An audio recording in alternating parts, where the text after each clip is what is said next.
আসসালামু আলাইকুম প্রিয় শিক্ষার্থীরা, টেস্ট পেপার অ্যানালাইসিসের আজকে দ্বিতীয় ক্লাস। আজকের সৃজনশীলের দ্বিতীয় ক্লাসে আলোচনার বিষয়বস্তু হচ্ছে শতকরা, সংযুতি, স্থূল ও আণবিক সংকেত এবং আমরা সর্বশেষ কিছু বিক্রিয়ার সমতাকরণ যেগুলো এসেছে এগুলো নিয়ে আলোচনা করব।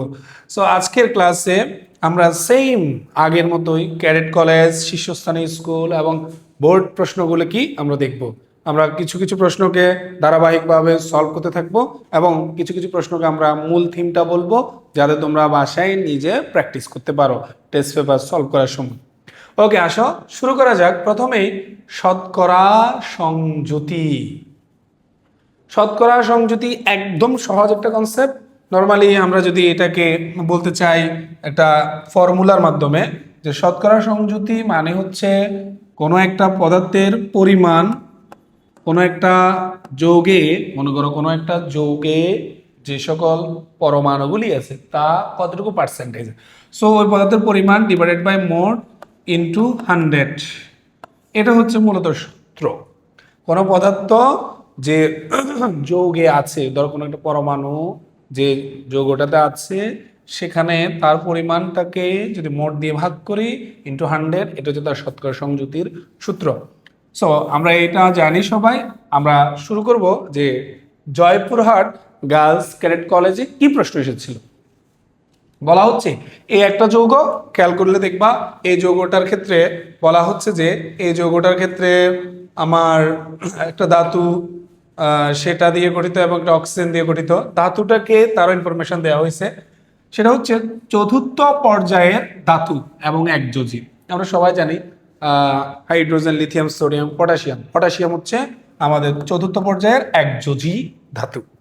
সো এই যৌগ যেটা হয়েছে, এই যৌগটার মধ্যে পটাশিয়াম তো আছে এবং অক্সিজেনও আছে, ঠিক আছে। এবং অক্সিজেনের জারণ মান -2।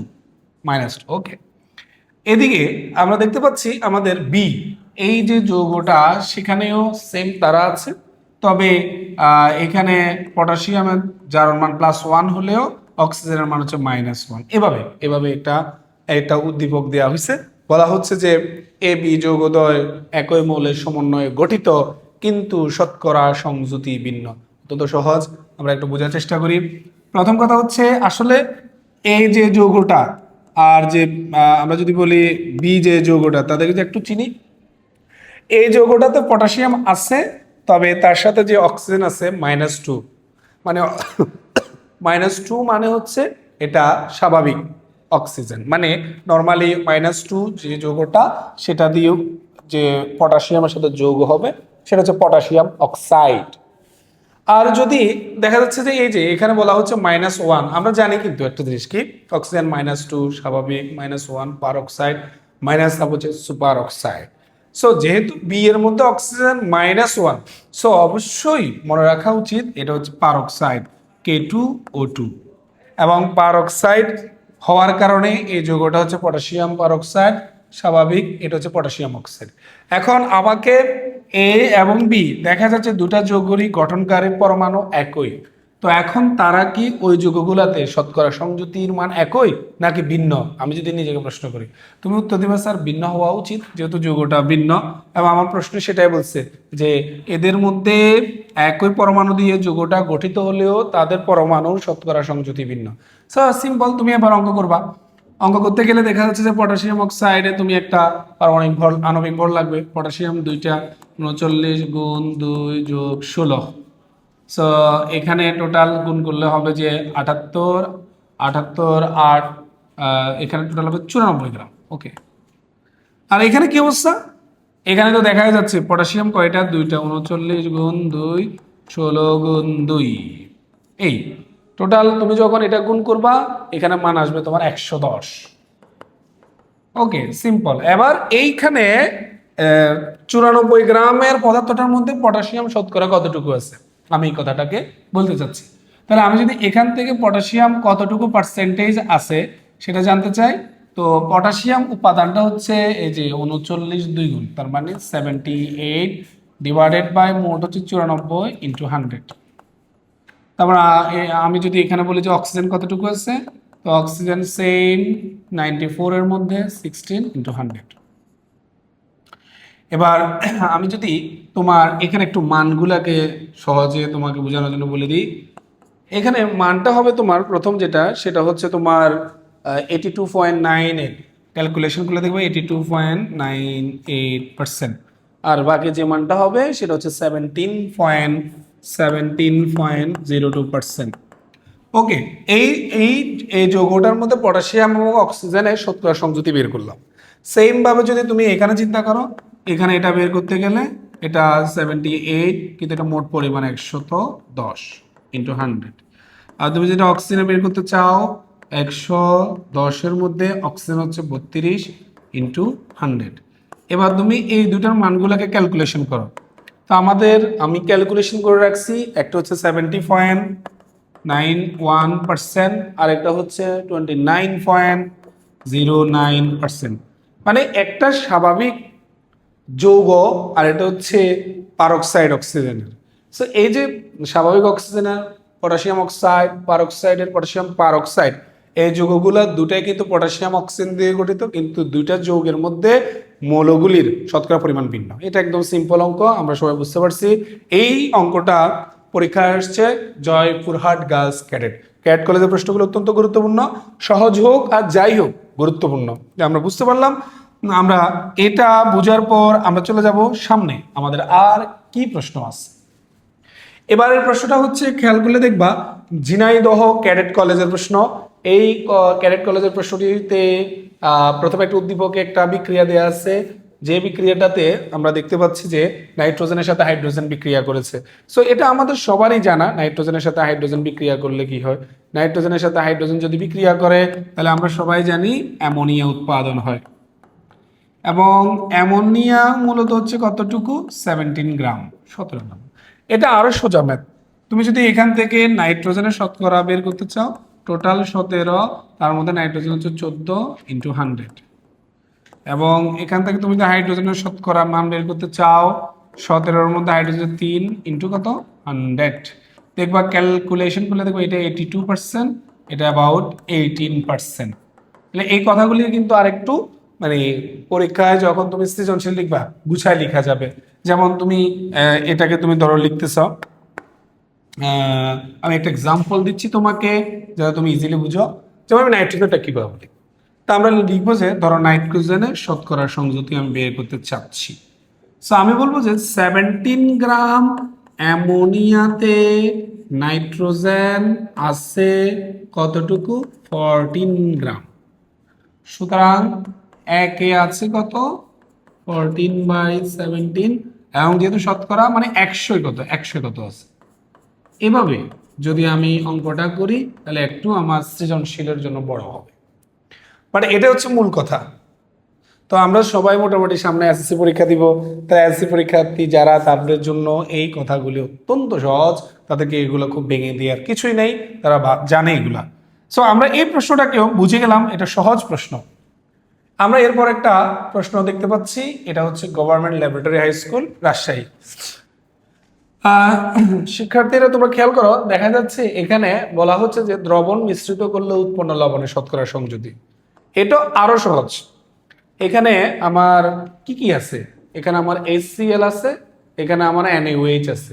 দুটাকে যদি মিক্স করো লবণ হচ্ছে NaCl, লবণ হচ্ছে NaCl, সোডিয়াম ক্লোরাইড। তাহলে এবং সোডিয়াম ক্লোরাইড হচ্ছে খাবার লবণ, যে খাবার লবণের আমরা আণবিক ভর জানি 23 + 35.5 = 58.5। তাহলে আমরা টোটাল 58.5 এর মধ্যে যদি সোডিয়াম কতটুকু আছে জানতে চাই, তাহলে এটা একদম ইজি কথা। 58.5 এর মধ্যে 23 ইন্টু 100, যা আসবে তাই অ্যান্সার। ক্লোরিন কতটুকু জানতে চাইলে এই যে 58.5 এর মধ্যে 35.5 ইন্টু 100, যাই আসবে তাই অ্যান্সার। তাহলে এই যে এটা আসছে কোথায়, government laboratory high school Rajshahi. So এই অঙ্কটাও কিন্তু ইম্পর্টেন্ট বাট সহজ। আমি আবার বলতেছি, ইম্পর্টেন্ট বাট সহজ।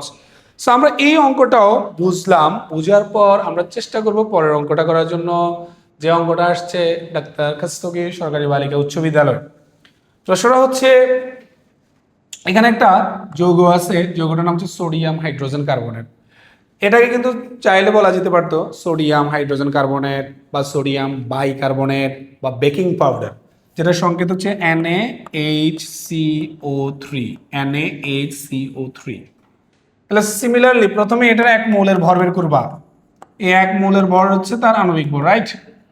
ওই পরিমাণটা ধরো আমি বের করতে 23, হাইড্রোজেন 1, 24, কার্বন কত 12। তাহলে 24 আর 12-র মধ্যে হচ্ছে কত 36, আর 3 ষোলো 48, 48 আর 36, 6 8 14, 7 84। তাহলে এখন এখান থেকে তুমি যদি মানে পরমাণুগুলি শতকরা সংযুতি বের করো, মানে সোডিয়ামের বের করতে চাচ্ছ, তাহলে 84-র মধ্যে সোডিয়াম 1 মোল মানে 23 ইন্টু 100। তারপর তুমি চাচ্ছ হাইড্রোজেন বের করতে, তাহলে এই 84-র মধ্যে হাইড্রোজেন একটা মানে 1 ইন্টু 100। এবং তুমি চাচ্ছ কার্বন বের করতে, কার্বন হচ্ছে 84-র মধ্যে কার্বন হচ্ছে একটা, তার মানে 12 ইন্টু 100।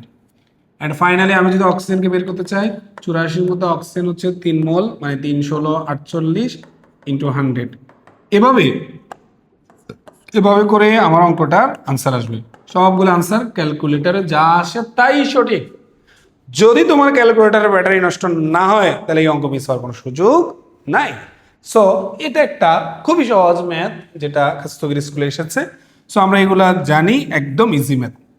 চলো এরপরে আর কি আসছে, চট্টগ্রাম বোর্ডে আসছে খাদ্য লবণে ক্লোরিনের শতকরা সংযুতি, একদম ইজি। 55.85 এর মধ্যে 35.5 আছে ইন্টু 100, এটা আমরা জানি।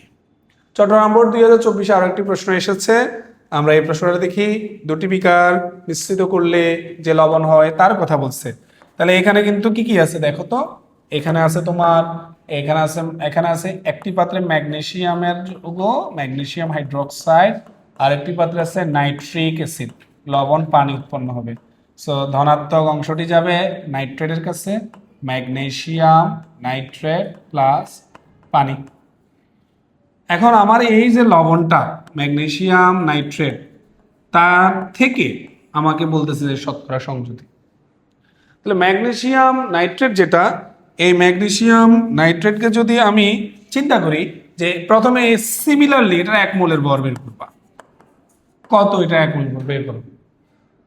সো আমি মনে করতেছি এটা 1 মোলের ভর এম, তুমি বের করে বাইর করবা। তুমি এখান থেকে ম্যাগনেসিয়াম বের করতে চাচ্ছ, ম্যাগনেসিয়ামের ভর টোটাল এম এর মধ্যে ধরো এটা 24 ইন্টু 100। এভাবে নাইট্রোজেন বের করবা। খেয়াল করো নাইট্রোজেন ব্র্যাকেটে কিন্তু 2, তাহলে কিন্তু কত হবে 14 দুগুণে 28 মোট ভর ইন্টু 100। অক্সিজেন এখানে 3 ব্র্যাকেটে 2 কত হবে তাহলে 6, 6 তাহলে দেখো 6 গুণ 16 ডিভাইড বাই মোট ইন্টু 100, যা আসে তাই আনসার, যা আসবে তাই হচ্ছে আনসার। সহজ প্রশ্ন, একই রকমের জিনিসগুলা। সো এরপরে আমরা যদি দেখতে পাই ময়মনসিংহ বোর্ডে একটা প্রশ্ন, এখানে সেম জিনিসটা এসেছে, একটু খেয়াল করলে দেখবা যে সেম জিনিসটা এসেছে। এটা হচ্ছে NaHCO3, NaHCO3 বলা হচ্ছে এটা শতকরা সংযুতি। ওই যে একটু আগে আমরা সোডিয়াম হাইড্রোজেন কার্বনেট যেটা দেখেছিলাম, সেম এটা হচ্ছে NaHCO3, একই জিনিসটা। এটা একটু সংকেত দেওয়া হয়েছে, ওটা একটু বাংলা লেখা ছিল, একই জিনিস বাড়ির কাছে। এরপরে চলো আমরা পরের প্রশ্ন দেখব। এটা হচ্ছে রাজশাহী বোর্ডের একটা প্রশ্ন, কি বলছে দেখি তো আমরা। যেমন এখানে রাজশাহী বোর্ডে কিন্তু আছে আমার যে বিক্রিয়ক KClO3 মানে পটাশিয়াম ক্লোরাইড। সেম ভাবে পটাশিয়াম ক্লোরাইডের 1 মোলের বের করো, 1 মোলের ভরটাই হচ্ছে তার আণবিক ভর, বা এই পদার্থের মধ্যে পটাশিয়াম কতটুকু, ক্লোরিন কতটুকু, অক্সিজেন কতটুকু, সেম মেকানিজম, একই রকম, কোনো ভিন্নতা নাই। বাড়ির কাজ চিন্তা করতে হবে, পড়তে হবে, নিজে প্র্যাকটিস করতে হবে। আমি তোমাকে দেখাচ্ছি, তুমি বাকিগুলো কি করতে হবে, নিজে প্র্যাকটিস করতে হবে। এটা ছিল প্রথম আলোচনা, যেটা ছিল শতকরা সংযুতি। এবার দ্বিতীয় যে বিষয়টা আজকে আলোচনা করব তা হচ্ছে সংকেত নির্ণয়।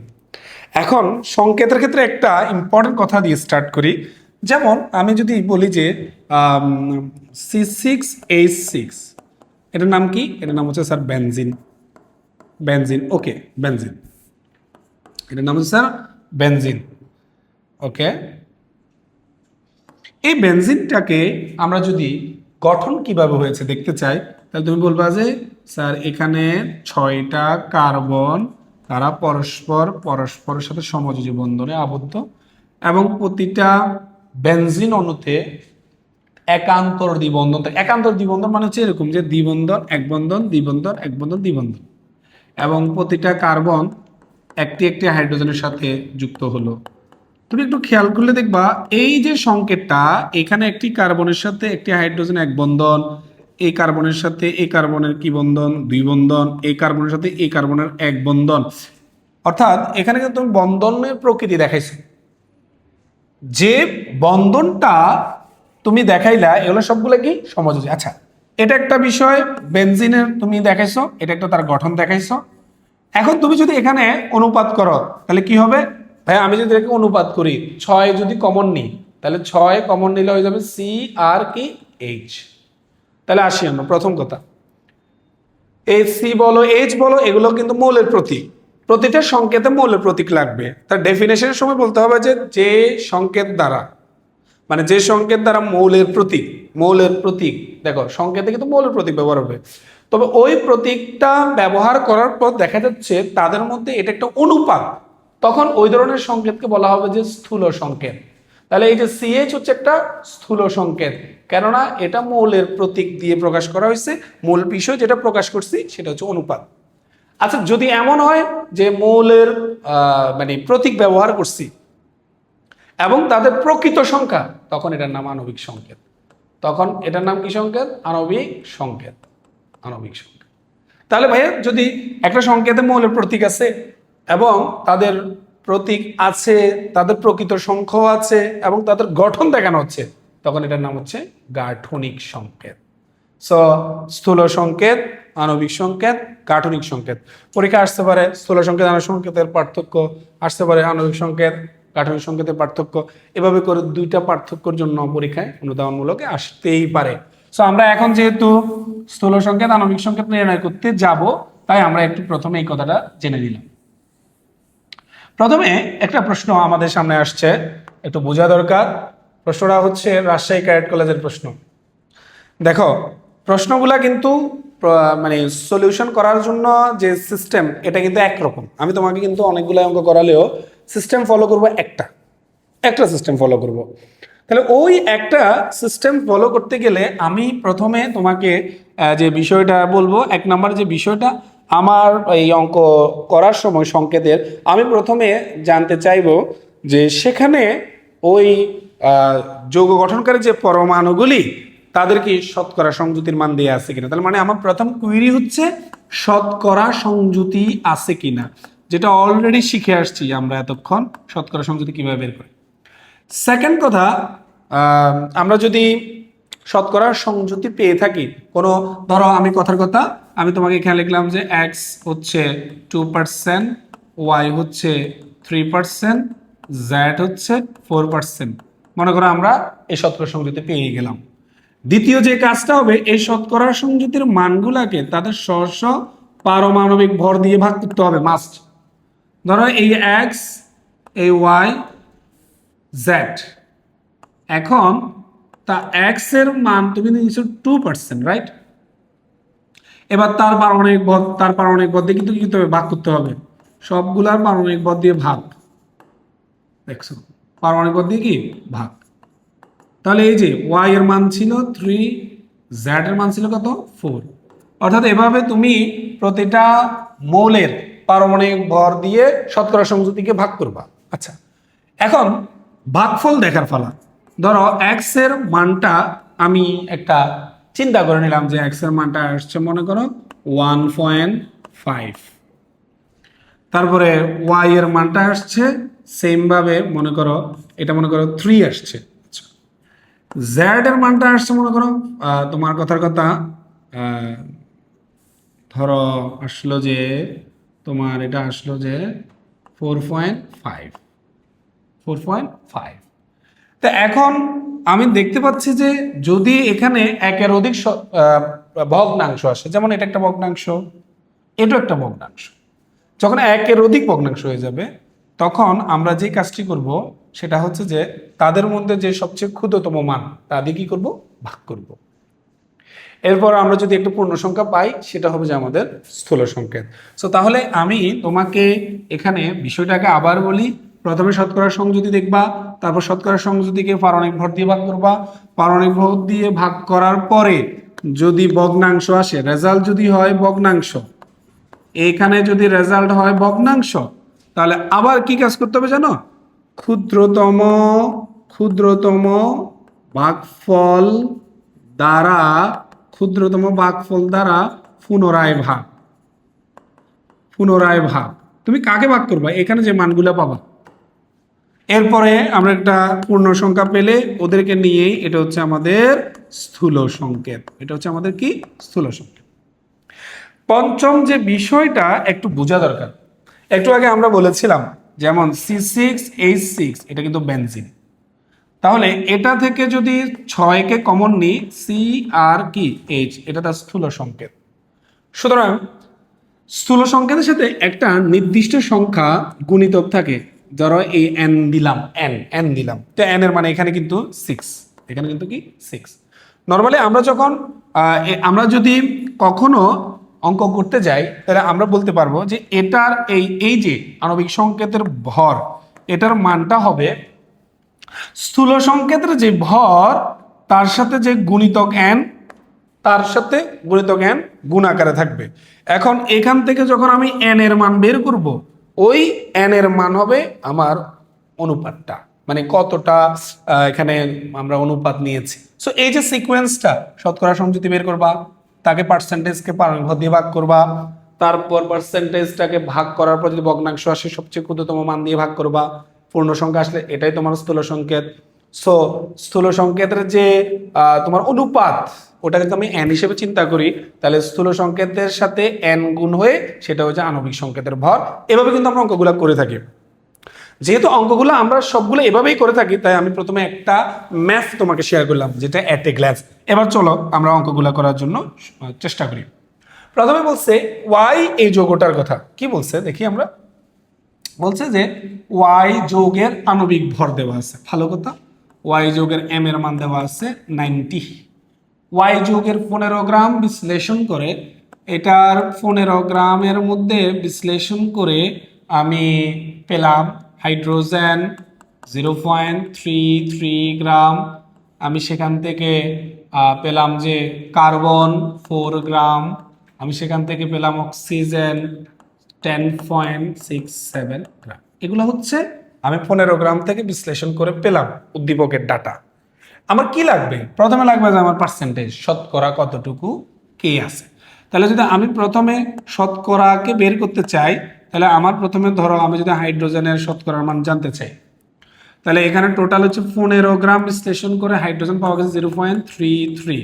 তাহলে মোট 15 গ্রাম থেকে উপাদান হাইড্রোজেন 0.33 ইন্টু 100। তাহলে এখানে এটা একটা আমার ভাগফল আসবে। তারপর আমি যখন কার্বনকে সেম ভাবে করব, 15 গ্রামের মধ্যে কার্বন পেলাম 4 গ্রাম ইন্টু 100, ওকে, আরও একটা মান পাবো। এবং অক্সিজেন সেম 15 গ্রাম বিশ্লেষণ করে 10.67 পেলাম ইন্টু 100। এবার আমরা এই মানগুলা তোমাকে শেয়ার করি। আমরা ক্যালকুলেশন করলে এই মানগুলো পাবো, যেমন হাইড্রোজেনের ক্ষেত্রে আমরা যেটা পাবো, এগুলা তোমরা ক্যালকুলেশন করবো, আমি ক্যালকুলেশন করে রেখেছি।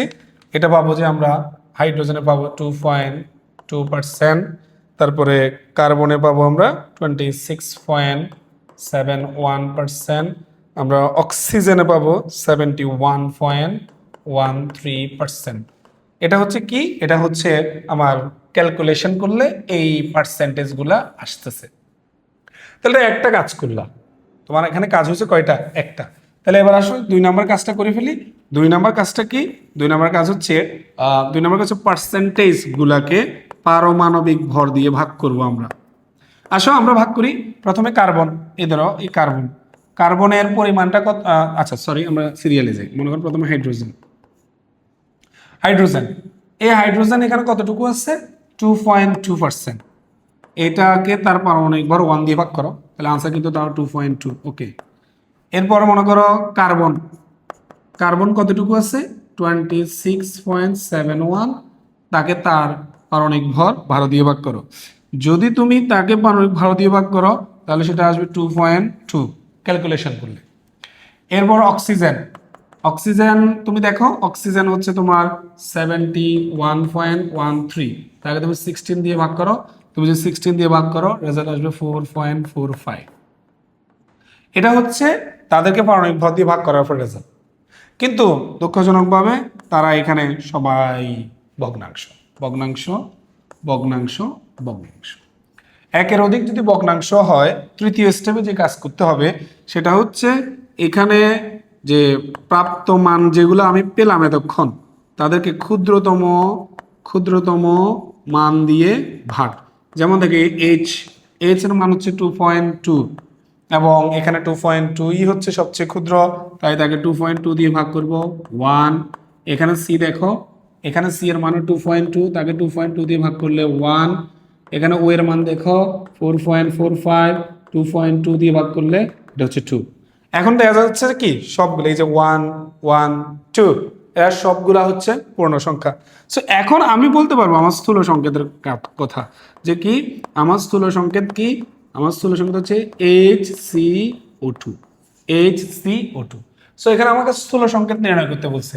আমি দেখো আমার প্রোটোকল অনুযায়ী অ্যাট এ গ্ল্যান্স অঙ্কটা করে ফেলছি। তোমরা তোমাদের পরীক্ষার খাতায় লেখার সময় সুন্দর করে আরো কথাবার্তা লিখবা, তুমি এখানে কি কি করতেছ, কখন কি করতেছ, বাংলায় সুন্দর করে স্যারকে সহজ করে প্রেজেন্ট করবা।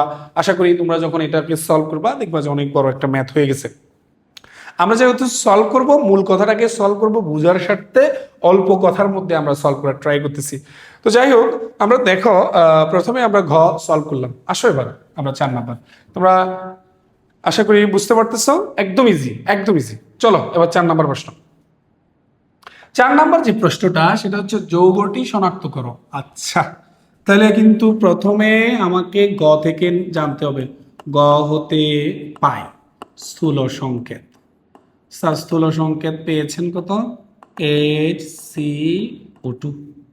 আচ্ছা, এবার আমরা একটা কথা জানি, উই নো দ্যাট, আমরা জানি কি জানি, স্থূল সংকেতের ভর দেখো এই যে HCO2 ইন্টু N, এটা কিন্তু হবে আণবিক সংকেতের ভরের সমান।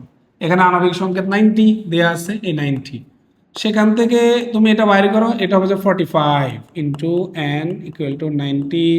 সুতরাং আমার N এর মান হচ্ছে কত? 2। তাহলে যৌগটাকে চিনে ফেললাম, যৌগটাকে দেখো তো আণবিক সংকেত যদি চিন্তা করি, আণবিক সংকেত চিন্তা করলে HCO2 ইন্টু 2, সো হয়ে গেল কি H2C2O4। এটার নাম মূলত হচ্ছে অক্সালিক অ্যাসিড, মনে রাখবো এটার নাম হচ্ছে অক্সালিক অ্যাসিড। অক্সালিক অ্যাসিড এটাকে একটু সুন্দরভাবে লিখা যায় COOH, এবার লিখা যায়, এটার নাম হচ্ছে অক্সালিক অ্যাসিড, অক্সালিক অ্যাসিড। ওকে, এখন অক্সালিক অ্যাসিড তো চিনলাম, বলছে যে এই অক্সালিক অ্যাসিডের 2.5 লিটারের একটা দ্রবণ তৈরি করতে। তাহলে এবার আসো দ্রবণ প্রস্তুতি, দ্রবণ প্রস্তুতি করি আমরা। দ্রবণ প্রস্তুত করার জন্য আমাকে কি দেয়া আছে, আমাকে আমাকে দেয়া আছে আয়তন দেয়া আছে 2.5 লিটার। যেহেতু আমরা সূত্রে সবসময় মিলিলিটারের সূত্র শিখেছি, তো আমরা কিন্তু এটাকে চাইলে মিলিলিটার নিতে পারি। 2.5 1000 দিয়ে গুণ করলে হবে 2500 ml বা মিলিলিটার। আচ্ছা, এটাকে আমি কনভার্ট করে নিলাম। এরপর আমার ঘনমাত্রা বলছে 0.2 মোলারিটি। এখন আমাকে করতে হবে এই যৌগটাতে করতে গেলে পদার্থ কতটুকু লাগে, W সমান SMB ডিভাইডেড বাই 1000, এবং এস এর মান হচ্ছে 0.2, আণবিক ভর 90, আয়তন হচ্ছে এই যে 2500 ডিভাইডেড বাই কত 1000। এখন এই নিয়মে তুমি করার পর যেটা আসবে এখানে সেটা হচ্ছে আমাদের আনসার, ক্যালকুলেটরে যেটা আসবে এটাই আমাদের আনসার। একদম দেখো কত সুন্দর একটা ম্যাথ, ঘ ঘ একই সাথে কানেক্টেড, গ না পারলে ঘ শেষ। সো এই জন্য ভালো কেয়ারফুলি দেখতে হবে। এবং আশ্চর্য হবা যে এতবার এই পরীক্ষা প্রশ্নগুলো আসে কিন্তু করার সিস্টেম একই রকম। দেখো ফেনী গার্লস ক্যাডেট কলেজ, ওনারা কি করতে চেয়েছেন আমরা একটু দেখি। প্রশ্ন হচ্ছে এখানে একটা যৌগ আছে বি যৌগ, ওই যৌগে কার্বন এত, হাইড্রোজেন এত, অক্সিজেন এত, আণবিক ভর এত, একদম একই রকম। তোমাদের সুবিধার্থে আমি আরেকবার করি অঙ্কটা। যেহেতু বি যৌগটার মধ্যে কি কি আছে, সি আছে, এইচ আছে, ও আছে, বাহ শতকরা দেয়া আছে, টেনশন ফ্রি। সি কত 40%, এইচ কত 6.67%, ও কত 53.33%। স্যার কি করবেন শতকরা দেয়া? তাহলে একটা কাজ করেন, ওই তাদের যে পার্সেন্টেজের মানগুলো পারমাণবিক ভর দিয়ে ভাগ করেন, করলাম। তারপরে এইচ কত, এইচ হচ্ছে 6.67, তাকে 1 দিয়ে ভাগ করেন। ও কত 53.33, 53.33 কে 16 দিয়ে ভাগ করেন। যেমন এটা যদি আমরা ভাগ করি, আমরা এখান থেকে পাবো 3.33, এটা পাবো 6.67 এবং এটা পাবো 3.33। এগুলো তুমি ক্যালকুলেশন করলে পাবা, এটা মোস্ট কমন, এটা বুঝে যাচ্ছে এটা গ্লুকোজ হবে। সো দেখো এখানে কিন্তু সব ভগ্নাংশ ভগ্নাংশ ভগ্নাংশ ভগ্নাংশ, এতই যখন ভগ্নাংশ তখন আমাকে তো করতে হবে অ্যাগেইন ভাগ। দেখো ক্ষুদ্রতম হচ্ছে 3.33, দেখো ভাগ করলে 1, এখানে হচ্ছে 6.67, 3.33 দিয়ে ভাগ করলে হবে 2, এখানে হচ্ছে 3.33, ক্ষুদ্রতম মান 3.33, ভাগ করলে কত 1, সবাই পূর্ণ সংখ্যা। এবার আমার স্থূল সংখ্যা, স্থূল সংকেত কি, এই তো স্থূল সংকেত হয়ে গেল CH2O। এখন লাগবে আমার আণবিক সংকেত। সো দেখো উই নো দ্যাট, আমরা জানি স্থূল সংকেতের ভরের সাথে n দিয়ে গুণ করো, এটা হচ্ছে আণবিক সংকেতের ভরের সমান। দেয়া আছে উদ্দীপকে আণবিক সংকেতের ভর 180। সো এই 180 তুমি দেখো এখানে এদের তুমি যদি গুণ করো, এটা হচ্ছে তোমার তোমার কত হচ্ছে, এটা 12, 14, 30, 30 গুণ n ইকুয়াল টু 180। সুতরাং n এর মান হচ্ছে 6। তাহলে আনসার কি, আমার আনসার কি, যেহেতু n এর মান 6, CH2O into 6, C6H12O6, this is our glucose, this is our কি গ্লুকোজ। তাহলে এই প্রশ্নটা আসলে ফেনী গার্লস ক্যাডেট কলেজে এটা কিন্তু মোস্ট কমন, বেশিরভাগই গ্লুকোজ আসে, ম্যাক্সিমাম স্কুলেই দেখবা গ্লুকোজ নইলে অক্সালিক অ্যাসিড, গ্লুকোজ নইলে অক্সালিক অ্যাসিড, গ্লুকোজ নইলে oxalic acid, glucose oxalic acid না আসলে দেখবে সালফিউরিক অ্যাসিড, সালফিউরিক অ্যাসিড, এভাবেই কিন্তু আসতেছে। মাথায় রাখা উচিত কি কি পরীক্ষা আসে। তো যাই হোক, আমরা এগুলা করতে করতে আরো ইনশাল্লাহ সবাই খুব ভালো প্রিপারেশন নিয়ে পরীক্ষা হলে যাবো।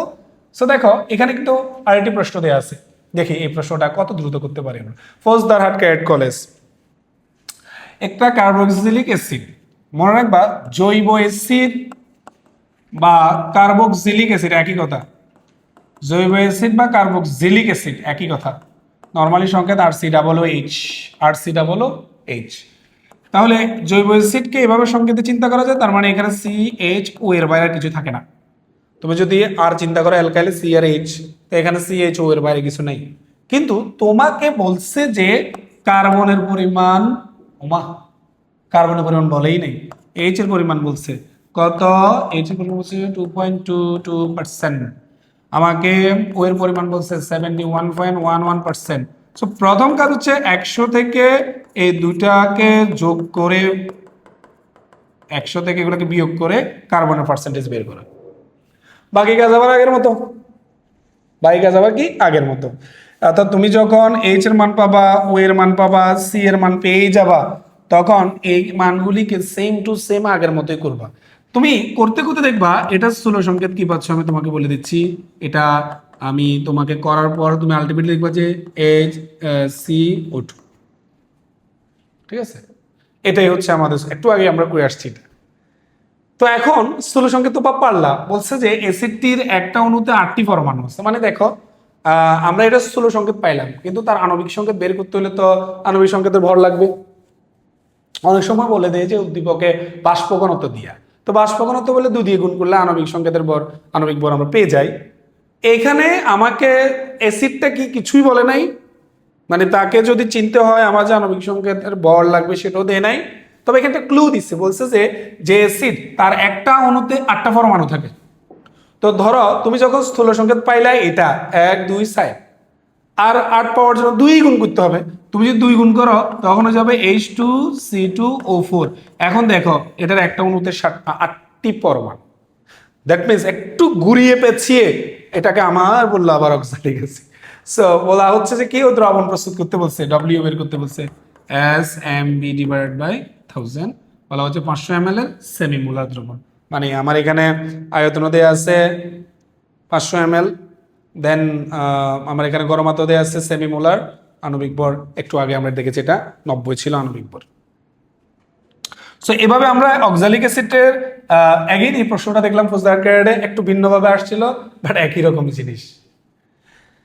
এবার একটু দেখি, এটা একটা সুন্দর প্রশ্ন বরিশাল ক্যাডেটে আসছে যে 24 এক্স একটা যৌগ তার 24.5 গ্রামের মধ্যে বিশ্লেষণ করার পর হাইড্রোজেন পাওয়া গেছে 0.5 গ্রাম, সালফার পাওয়া গেছে 8 গ্রাম। সালফার দেখছো মানে নিশ্চিত থাকো যে এখানে কি হওয়ার সম্ভাবনা বেশি, সালফিউরিক অ্যাসিড। এগুলো একদম মোস্ট কমন পরীক্ষায় আসে। সো আচ্ছা যাই হোক, কি হচ্ছে আমরা দেখে আসি। তো ভাইয়া আপনার প্রথম কাজ তো শতকরা, ওই শতকরা বের করেন। ঠিক আছে, আমরা এখন শতকরাকে বের করতে যাব। শতকরাকে যদি আমরা বের করতে যাই তাহলে আমাদেরকে যে কাজটা করতে হবে, প্রথমে কাজটা হচ্ছে হাইড্রোজেন কতটুকু আছে, ওই যে মোট 24.5, তার মধ্যে আছে 0.5 ইন্টু 100। আচ্ছা, তারপর সালফার মোট হচ্ছে 24.5, তার মধ্যে 8 ইন্টু 100 কত আসছে দেখুই। আমরা অক্সিজেন দেখি, 24.5 এর মধ্যে অক্সিজেন 16 ইন্টু কত 100। তাহলে এখানে আমি যখন একইভাবে যখন আমি এটাকে করব, করার পর আমার কতগুলো কি আসবে, মান আসবে। আমার কতগুলো কি আসবে, মান আসবে।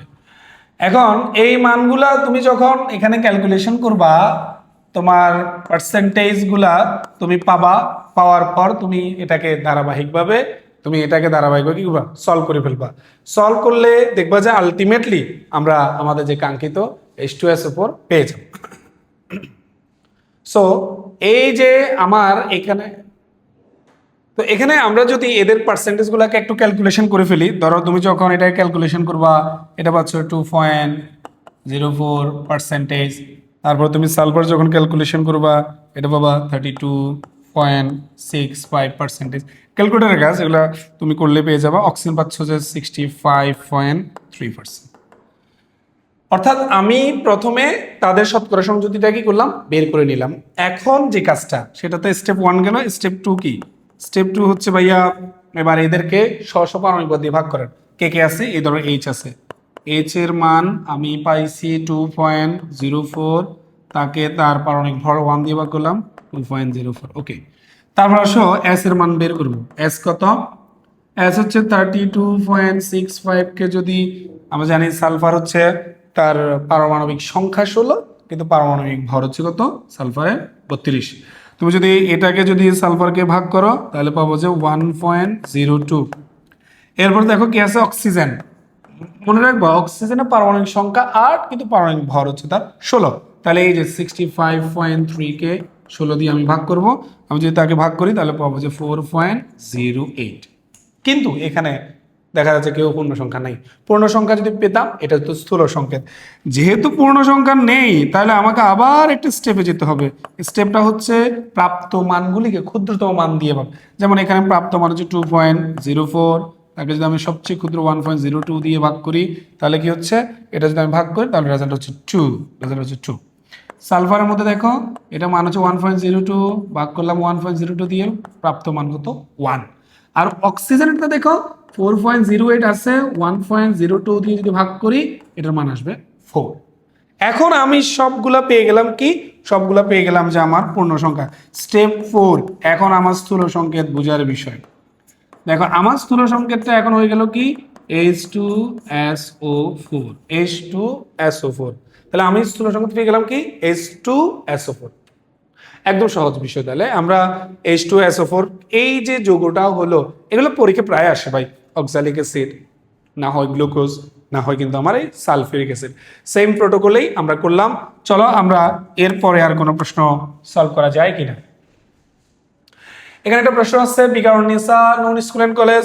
এটা একটু গ্লুকোজ, অক্সালিক অ্যাসিড এবং আমার এই যে সালফিউরিক অ্যাসিডের বাইরের জিনিস, সো এটা পড়া যায়। এখানে বলছে যে ফসফরাসের একটি অক্সাইডে, ফসফরাসের অক্সাইড, সো সেখানে ফসফরাস আছে 43.66%। সো অক্সিজেনের মান কই, নাই, তাহলে এই তো 100 মাইনাস 43.33। তুমি এটা বিয়োগ করো, বিয়োগ করার পর মান কত আসতেছে বের করো। তুমি যখন এটা মান বের করবা তখন তুমি একটা মান পাবা, মানটা হচ্ছে 56.43%। তাহলে দেখো এই একটা লাইন এক্সট্রা করে করতে হচ্ছে কেন, এটা আমাকে দেয়া নাই, কিছু করার নেই। আচ্ছা, তার কিন্তু আণবিক ভর দেওয়া আছে, আচ্ছা ঠিক আছে থাকুক। এখন আমরা কি করব, ওই যে স্টেপ অনুযায়ী স্টেপ ওয়ানে কি করবা, এই যে ফসফরাস তার তো 43.66 কে তার পারমাণবিক ভর 31 দিয়ে ভাগ করবা, অক্সিজেনকে কি করবা, তার যে ভর 56.43 কে তার পারমাণবিক ভর দিয়ে ভাগ করবা, করলাম। করার পর একটু দেখার বিষয় রেজাল্ট কি আসছে। ফসফরাসে আসছে 1.41, অক্সিজেনে আসছে তোমার 3.52, 3.52, 3.52। ওকে, এগুলো আসতেই পারে, কিন্তু এখানে তো আমার কোনো রকমের পূর্ণ সংখ্যা আসে নাই, সো আমাকে অ্যাগেইন ভাগ করতে হবে। তবে এবার ভাগ করতে হবে ক্ষুদ্রতম সংখ্যা দিয়ে। এটা ভাগ করলে 1, এটা ভাগ করলে 3.52 ডিভাইডেড বাই 1.41। আমি যদি এটাকে ভাগ করি, এটার রেজাল্ট হচ্ছে 2.5। মজার বিষয়, এখনো আমি পূর্ণ সংখ্যা পেলাম না, এখনো আপনি পূর্ণ সংখ্যা পান নাই। তখন কি করতে হবে, এবার যার প্রবলেম, যেমন এটা পেলাম ওকে, কিন্তু এটা পাই নাই, সো এখানে কাজ করতে হবে। 2.5 কে আবার 2 দিয়ে গুণ করো, গুণ করলে কত 5, সবচেয়ে ক্ষুদ্রতম সংখ্যা 2 দিয়ে গুণ করলে তা পূর্ণ সংখ্যা হচ্ছে। অ্যাগেইন এটাকে তুমি 2 দিয়ে গুণ করলে এটা হবে কত 2। এখন হয়ে গেল সবাই কি, এখন হয়ে গেল সবাই পূর্ণ সংখ্যা। এখনই আমার স্থূল সংকেত নির্ণয়ের সময়। Fe2O5, এটার নাম হচ্ছে phosphorus পেন্টঅক্সাইড, phosphorus পেন্টঅক্সাইড। Okay fine, phosphorus পেন্টঅক্সাইড তো আমি বুঝলাম। এখন আমার তো এটা স্থূল সংকেত, কিন্তু আমার তো লাগবে আণবিক সংকেত। আমরা কি জানি, উই নো দ্যাট, আমরা জানি স্থূল সংকেতের ভর ইন্টু এন ইকুয়াল টু আণবিক সংকেতের ভর, কত কত 142। সো তুমি এখানে খেয়াল করো, 31 কে 2 দিয়ে গুণ করো, অক্সিজেন 580, এটার যোগ করলে এটা হয়ে যাচ্ছে 142 গুণ এন ইকুয়াল টু 142। সুতরাং এন এর মান কত 1। তাহলে আণবিক সংকেত কি দাঁড়াইলো, আবার একইটা Fe2O5। দ্যাট মিনস এই যৌগটার আণবিক সংকেত ও স্থূল সংকেতের একই রকম জিনিস, মানে একই জিনিস আর কি। তো মানে বিষয়টা বুঝতে পারলে অনেক সময় কিন্তু যৌগের আণবিক ও স্থূল সংকেত মানে একই হতে পারে। সো ওকে, আমরা যদি এই প্রশ্নটাকে সলভ করে থাকি, পরের প্রশ্নের দিকে যাই, কি অবস্থা আমাদের পরে। এখানে একটা প্রশ্ন আছে, ঢাকা রেসিডেন্সিয়াল মডেল কলেজ। এখানে বলা হচ্ছে যে একটা যৌগকে বিশ্লেষণ করে 0.5 গ্রাম হাইড্রোজেন, 8 গ্রাম সালফার, 16 গ্রাম সালফার। এটা অ্যাগেইন এটা সালফিউরিক অ্যাসিড হবে, ঠিক আছে, এটা সালফিউরিক অ্যাসিড হবে, করবা বাড়ির কাজ এটা একটু আগেই করছি, আমি বলছি তো এগুলো প্রায় আসে।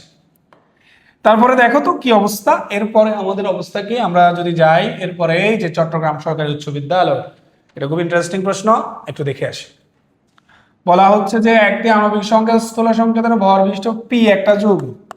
ওকে, এই পি একটা যৌগ, সেটা কি কি দিয়ে গঠিত, সেখানে ক্যালসিয়াম আছে, সেখানে আমার হাইড্রোজেন আছে, সেখানে আমার ক্লোরিন আছে, সেখানে আমার অক্সিজেন আছে, ক্যালসিয়াম আছে 18.26, হাইড্রোজেন আছে 5.48, ক্লোরিন হচ্ছে 32.42%, অক্সিজেন হচ্ছে 43.80%।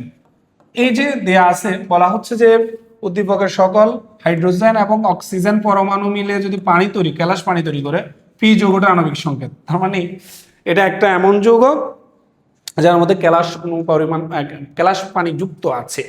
সো এট ফার্স্ট আমাদের কাজে আমরা আগানো উচিত, আমরা আমাদের স্টেপ 1 চিন্তা করব, শতকরা সংযুতি দিয়ে আছে, জি স্যার আছে। তাহলে এবার কি করবেন, এই শতকরা সংযুতির মানগুলাকে, যেমন ক্যালসিয়াম মান 18.26, তারপরে যেমন হাইড্রোজেনের মান হচ্ছে তোমার 3.48, ঠিক আছে, ক্যালসিয়ামের পারমাণবিক ভর 40, হাইড্রোজেনের কত 1। তারপর আমরা যদি দেখি এই যে এরপরে আসছে আমাদের ক্লোরিন কত, ক্লোরিন হচ্ছে 32.42।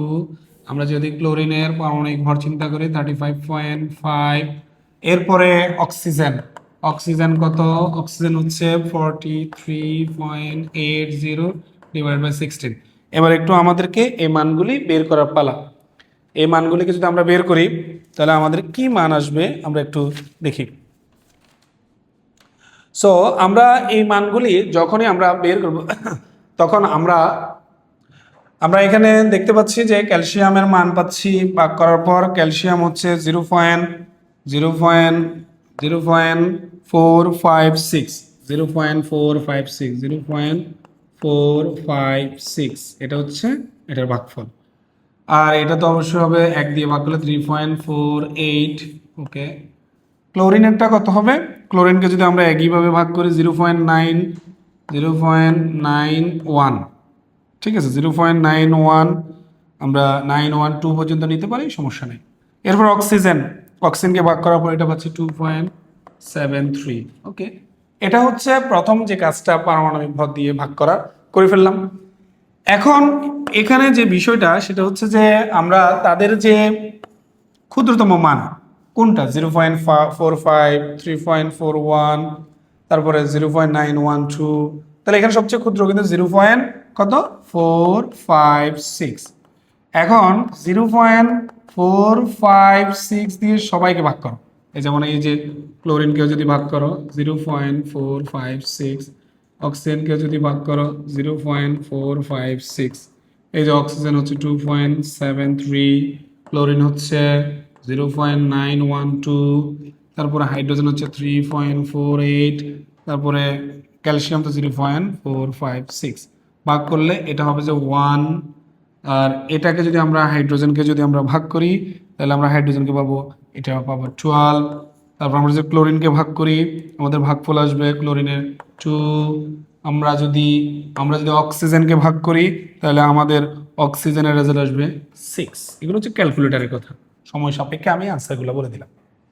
এখন আমার তো যে বিষয়টা সেটা হচ্ছে আলটিমেটলি সংকেত কি দাঁড়ালো, মানে আমি যদি এখন স্থূল সংকেত চিন্তা করি তাহলে কি দাঁড়ালো। তাহলে এখানে আমি একটু এভাবে লিখি, যেহেতু এইচ এবং ও মিলে পানি হবে তাহলে এইচ হচ্ছে 12, ও হচ্ছে 6, ঠিক আছে। আর কি আছে, CaCl, দুইটা CaCl2। এখন এই জিনিসটাকে যদি এভাবে আমরা স্থূল সংকেত হিসেবে পাচ্ছি, বাট এটা যেহেতু পানি, H12O6, এটা দিয়ে তো পানি হবে, তাহলে আমরা জানি পানি মানে কত, H2O, তাহলে এটা 6 মোল হলে সংকেতটা কিন্তু এরকম হচ্ছে।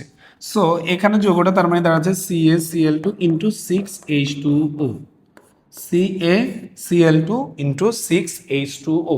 তাহলে এখানে আমাদের কাঙ্ক্ষিত আণবিক সংকেত, মানে আমাদেরকে যেটা বের করতে বলতেছে যে আণবিক ও তাদের স্থূল সংকেত একই। সো এখানে যে সংকেতটা পাইছি স্থূল সংকেত, ইহা আবার তাদের কি সংকেত, আণবিক সংকেত, কারণ দুজনের সংকেত একই বলে দিয়েছে। এবং আমরা সংকেতটা স্থূল বের করার পর এইচ এবং ও এর অংশটাকে পানিকে আলাদা করে আমরা আবার দেখালাম যে এখানে আলাদা মানে এটা 6 অনু পানি হবে। সো এবার তুমি একটু গুছায় লিখবা, ডান হয়ে গেল। তাহলে আমরা চট্টগ্রাম সরকারি উচ্চ বিদ্যালয়ে এই প্রশ্নটা সলভ করে ফেললাম। চলো আমরা এরপর সামনে যেতে থাকি। এরপর আমাদের প্রশ্ন হচ্ছে বিশিষ্ট মুন্সি আব্দুর রউফ পাবলিক কলেজ, ঢাকা। এখানে বলা হচ্ছে যে জৈব অ্যাসিডের আণবিক ভর দেয়া আছে, যৌগে সি আছে, ও আছে।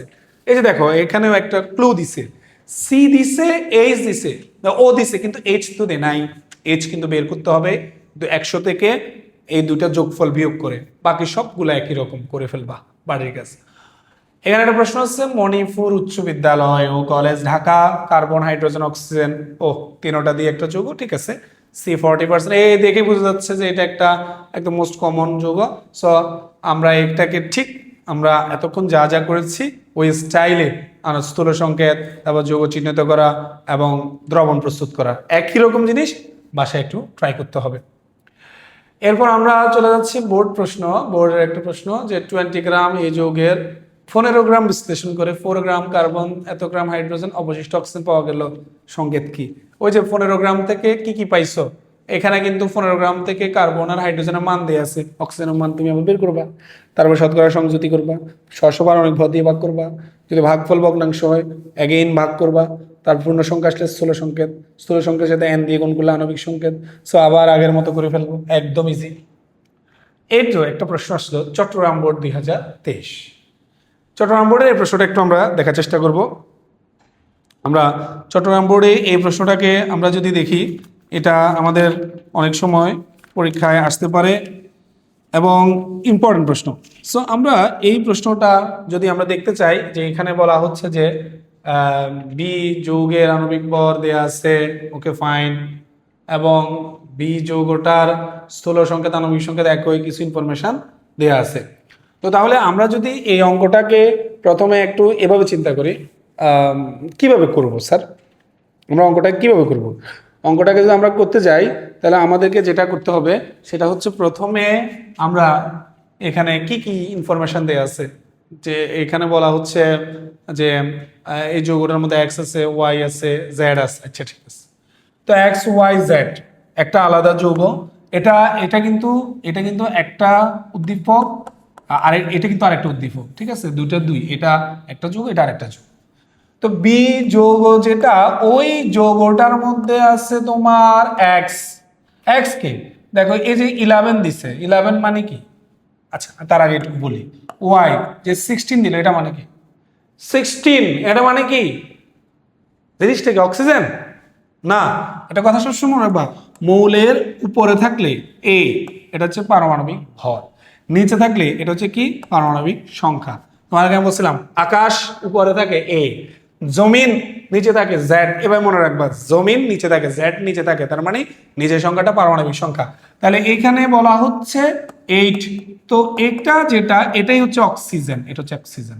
আর এটা যেটা, এটা হচ্ছে আমার সালফার, 16 নম্বর বললো। 11 এটা হচ্ছে আমার কি? সোডিয়াম। সো তাহলে বলা হচ্ছে যে এবার মানে কি করবো, স্টেপ স্টেপ এখন একটু সহজ হয়ে গেল। তাহলে আমি প্রথমে সোডিয়ামের শতকরা যে মানটা দেয়া আছে কত? 29.11, তাকে 23 দিয়ে ভাগ করব। তারপরে আমার এই যে এটা হচ্ছে সালফার, সালফারে কি দেয়া আছে? 40.51, সালফারের যেহেতু পারমাণবিক ভর হচ্ছে কত? 32, ভুল করা যাবে না। তারপরে এটা হচ্ছে যে কি? অক্সিজেন। অক্সিজেন হচ্ছে তোমার 30.38, পারমাণবিক ভর হচ্ছে কত? 16। তাহলে একটু ভাগ করো তো, ভাগ করলে তুমি এগুলা ক্যালকুলেশন করলে পাবা 1.27, 1.27, আর এটা পাবা তুমি 1.89। তাহলে ক্যালকুলেটরে মারলেই তুমি রেজাল্টগুলি পাবা। কিন্তু এটা একটা ভগ্নাংশ, এটা একটা ভগ্নাংশ, এটাও একটা ভগ্নাংশ, কোনো পূর্ণ সংখ্যা পেলাম না। সো আমাকে যে কাজটা করতে হবে, অ্যাগেইন ক্ষুদ্রতম মান দিয়ে ভাগ, ক্ষুদ্রতম মান দিয়ে ভাগ, এটা 1। আর এটা কি হলো? 1.27 কে আমি যদি আবার 1.27 দিয়ে ভাগ করি, এটাও 1। বাট এখানে 1.89 কে 1.27 দিয়ে যদি আমি ভাগ করি, তাহলে কিন্তু আমার এখানে ভাগফলটা আসতেছে 1.5, 1.5। সো ভাইয়া এখানে পূর্ণ সংখ্যা পেলেন, এখানেও পূর্ণ সংখ্যা পেলেন, এখানে তো ফ্র্যাকশন, ভগ্নাংশ, এখনো তো আমার স্থূল সংখ্যা পাওয়া গেল না। সো আমাকে এবার আরেকটা যে বিকল্প নিতে হবে সেটা হচ্ছে ওকে ঠিক করো। ওকে ঠিক করতে হলে কি করতে হবে? তাহলে এই 1.5 কে পুনরায় 2 দিয়ে গুণ করতে হবে, করলে কত হবে? এটা 3। একইভাবে সালফার তখন হয়ে যাবে 2, একইভাবে তোমার সোডিয়াম হয়ে যাবে কত? 2। এখন আসছে তোমার স্থূল সংকেতের পালা, স্থূল সংকেতের পালা। তো বলো তো তোমার স্থূল সংকেতটা কি হবে? Na2S2O3, সোডিয়াম থায়োসালফেট, এই যৌগের নাম সোডিয়াম থায়োসালফেট, সোডিয়াম থায়োসালফেট। আরেকটা তোমাদের অনেক সময় যৌগ দেখতে পারে Na2S4O6, এটার নাম হচ্ছে সোডিয়াম টেট্রাথায়োনেট, সোডিয়াম টেট্রাথায়োনেট, আর এটার নাম হচ্ছে সোডিয়াম থায়োসালফেট। ওকে, সো আমরা আজকে এই চট্টগ্রাম বোর্ডের ইন্টারেস্টিং সলভটাও করে ফেললাম। এরপর আমরা যেতে থাকি, কি আছে আর আমাদের যশোর বোর্ড 2020, সেম এই যে 180 মানে গ্লুকোজ, কোনো কথাই নাই, বাড়ি কাজ। আমরা প্রায় শেষের দিকে চলে এসেছি, আমাদের আর সামান্য 2টা মাত্র প্র্যাকটিস আছে এখানে। তার মধ্যে একটা উল্লেখযোগ্য প্র্যাকটিস হচ্ছে বিক্রিয়া সমতাকরণ। বিক্রিয়া সমতাকরণ নিয়ে আসলে আমাদের আলাদা করে বলার কিছু নাই, এগুলো আমরা অনেকেই জানি। তবে 2টা প্র্যাকটিস আজকে আমাদের টেস্ট পেপারে আসছে, আমরা ওগুলাকে সলভ করব। প্রথমে হচ্ছে চট্টগ্রাম সরকারি উচ্চ বিদ্যালয়ে এই প্রশ্নটা আমরা একটু দেখি। বলা হচ্ছে যে অ্যালুমিনিয়াম হাইড্রোজেন সালফেট, এই যে হাইড্রোজেন সালফেট, যেহেতু অ্যালুমিনিয়ামের ত্রিযোজী, এটা 3, ওকে, প্লাস তার সাথে H2SO4 বিক্রিয়া করলে কি হবে?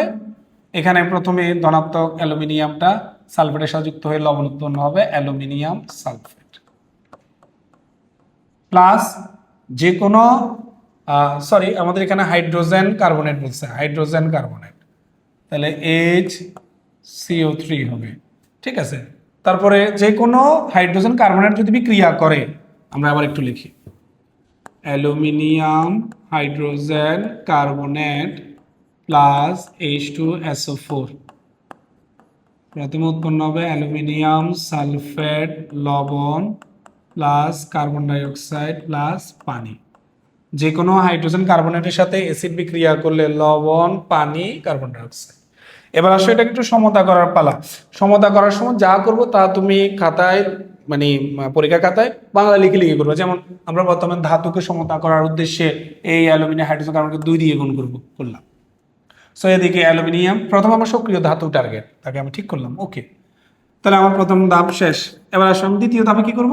আমার এখানে অ্যালুমিনিয়াম তো শেষ, আমি তাকে তো সমতা করলাম। ধরো এরপর আমি চিন্তা করতেছি যে কাকে সমতা করব। আমি মনে করো চিন্তা করতেছি যে আমি আমার হাইড্রোজেনকে সমতা করব। বা আমরা যদি আরো সহজ করে বলি, আমরা আগে না হয় একটা কাজ করি, সালফার অ্যালুমিনিয়ামের উপর সালফারকে সংযুক্ত করি। এখানে সালফার কয়টা? 3টা, বাট এখানে কয়টা? একটা। সো 3 দিয়ে এই 3 দিয়ে গুণ করার পর আমি দেখতে পাচ্ছি যে এখানেও হাইড্রোজেন, এখানেও হাইড্রোজেনের সংখ্যার কি হয়ে গেছে? পরিপূর্ণতা পাইছে। দেখো তাহলে 3 দুগুণে 6, আর এখানে হচ্ছে কত? ব্র্যাকেটের মধ্যে 3, 3 দুগুণে 6, 6 6 কত? 12। তাহলে ডান দিকে হাইড্রোজেন ঠিক করলে এখানে 6 দিয়ে গুণ করলে 6 দুগুণে 12। এই কথাগুলো কিন্তু আমরা আরেক স্টেপে লিখবো যে হাইড্রোজেনকে সমতা করার জন্য সালফিউরিক অ্যাসিডকে 3 দিয়ে গুণ করি। এভাবে যা যা আমরা বলছি এখানে যা যা করছি তা তাকে লিখে দিব। তাহলে এবার যখন তুমি 6 দিয়ে গুণ করছো তখন তোমার হাইড্রোজেন সংখ্যা মিলছে। কার্বন সংখ্যা কি অবস্থা? এখানে কার্বন হচ্ছে 3, দেখো 3 সামনে 2, তাহলে কত? 3 দুগুণে 6, তাই এখানে 6 দিয়ে গুণ করবো। তাহলে কার্বন সংখ্যা সমান করার জন্য উৎপাদের কার্বন ডাইঅক্সাইডকে 6 দিয়ে গুণ করে পাই। এরপর অক্সিজেন সংখ্যাকে একটু আমরা মিলে দেখি, ধরো অক্সিজেন সংখ্যা মিলে কিনা দেখি। এখানে অক্সিজেন 3টা, তাহলে দেখো 3 3 9, 9 দুগুণে 18, আর এখানে অক্সিজেন হচ্ছে 3 4 12, 18 12 কত? 30। আর এখানে যদি অক্সিজেন চিন্তা করো, 3 4 12 প্লাস অক্সিজেন 6 দুগুণে 12 প্লাস 6 কত? 30। এই তো সমতা হয়ে গেল। তাহলে তুমি প্রথমে কি বলবা? অ্যালুমিনিয়ামকে সমতা করার জন্য বিক্রিয়ক অ্যালুমিনিয়াম হাইড্রোজেন কার্বনকে 2 দিয়ে গুণ করবা। সেকেন্ডলি তুমি সালফারকে সমতা করার জন্য এই সালফারটাকে সমতা করার, এখানে যেহেতু 3 আছে তাই H2SO4 কে 3 দিয়ে গুণ করি। তারপরে এখানে এবার বিক্রিয়কে হাইড্রোজেন সংখ্যাকে সমতা করার জন্য এখানে 6 দিয়ে গুণ। তারপরে তুমি অক্সিজেন সংখ্যা সমান সমান পেয়ে গেছো। যা যা করছো তা তাকে একটু লিখে দিবা, স্যার যেন অন্ততপক্ষে বুঝে। রিটেনে আসলে তোমাকে বুঝে বুঝে জিনিসগুলো লিখে লিখে সলভ করে দিতে হবে। আর এমসিকিউ তো আসলে তো কোনো কথাই নাই, এইভাবে করে তুমি উত্তর দিয়ে দিবা যা চাইবে। আমাদের আজকের একদম লাস্ট প্রশ্ন, এখানে সরকারি করোনেশন মাধ্যমিক বালিকা বিদ্যালয়ে একটা প্রশ্ন দিয়েছে। এই প্রশ্নটি হচ্ছে নর্মালি ইন্টারমিডিয়েটের একটা সমতা। এই যে এটা হচ্ছে একটা এইচএসসির প্রশ্ন। তাহলে এইচএসসির বই থেকে তোমাকে যদি প্রশ্ন দিয়ে তুমি কি করবা? সলভ করতে হবে। দেখো এই ammonia plus O2 NO plus H2O। প্রথম কাজ, এখানে আমরা যদি চিন্তা করি নাইট্রোজেন তো উভয় দিকে সমান সমান আছে, তাহলে প্রথমে আমার এখানে টার্গেট হচ্ছে তাহলে হাইড্রোজেনকে। কেন? দেখো এখানে হাইড্রোজেন 3টা, এখানে কয়টা? 2টা। তাহলে প্রথম স্টেপে হাইড্রোজেন সংখ্যাকে সমান করার জন্য বিক্রিয়কের অ্যামোনিয়াকে, যেহেতু এখানে 3 আর এখানে 2, তাহলে এটাকে 2 দিয়ে গুণ করে দিলাম আর এটাকে 3 দিয়ে গুণ করে দিলাম। তাহলে কি হয়ে গেল? হাইড্রোজেন সংখ্যা সমান হয়ে গেল। তাহলে প্রথম ধাপে তুমি হাইড্রোজেনের কথাটা বলে দিছো। এরপর যখন তুমি এখানে নাইট্রোজেন 2 আসছে, তাহলে এবার নাইট্রোজেন সংখ্যাকে সমান করা আছে উৎপাদের NO-কে 2 দিয়ে গুণ করলা। তাহলে নাইট্রোজেন মিলাইলা, হাইড্রোজেন মিলাইলা, নাইট্রোজেন মিললো, হাইড্রোজেন মিললে এবার রয়ে গেল অক্সিজেন। এই জায়গাটাতে এখনো আমি কোনো কাজই করি নাই, ঠিক আছে না? তাহলে আমি একটু ডান দিক উৎপাদে দেখে যাই। তাহলে দেখো বিক্রিয়ক অক্সিজেন সংখ্যা মিলাইতে হবে, কারণ উৎপাদে অলরেডি কাজ করছি। এখানে 2 দিছি, এখানে 3 দিছি, তাহলে এখানে 2টা অক্সিজেন, এখানে 3টা অক্সিজেন, টোটাল কয়টা? 5টা অক্সিজেন। বাট এখানে আমার অক্সিজেন কয়টা? এখানে 2টা। তাহলে আমি কত দিয়ে গুণ করব? আমি যদি এটাকে গুণ করি, কত দিয়ে গুণ করব? দেখো আমি এটাকে গুণ করলে আমি এটাকে 5/2 দিয়ে গুণ করব। 5/2 দিয়ে গুণ করলে কিন্তু 5 হবে। কিন্তু এখানে এরকম বিক্রিয়ায় আমরা ভগ্নাংশ রাখবো না, পূর্ণ সংখ্যা করব। তাহলে তুমি পূর্ণ সংখ্যা করবা। পূর্ণ সংখ্যা করার জন্য এই যে তুমি দেখো এই 5/2 কে তুমি যদি 2 দিয়ে গুণ করো, এই যে 5/2 × 2, 2 দিয়ে কাটাকাটি, ঠিক আছে? সো আমরা 5/2 কে যদি 2 দিয়ে গুণ করি তাহলে হয়ে যাবে 5 অণু O2। তাহলে সবাইকে 2 দিয়ে গুণ করো, এটা 2 দুগুণে 4 অ্যামোনিয়া, এটা হয়ে যাবে 2 দুগুণে 4 NO, এটা হচ্ছে 3 দুগুণে 6 H2O। টোটাল সার্বিক যে যে কথাগুলো আমরা বলেছি এই কথাগুলোকে আমরা পরীক্ষা খাতায় লিখব।